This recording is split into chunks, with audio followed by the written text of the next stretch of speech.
Bro குடிக்கிறவங்கள குடிச்சிட்டு ரோட்ல எப்படி ப்ரோ நடப்பாங்க? அந்த மாதிரி நடந்து காமிங்க ப்ரோ. சரி சரி, அதுக்கு என்ன பண்ணிடலாம்.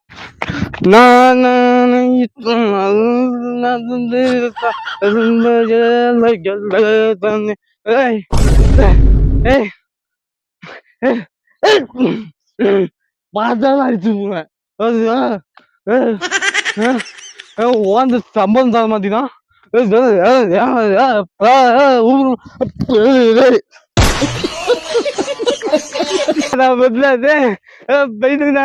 வர்ற மாதிரி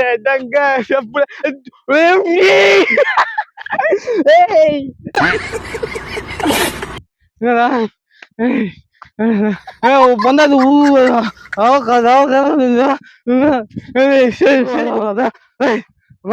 முடியுமா? ஏன்னா சாமி அறுத்துறோம் சாமி.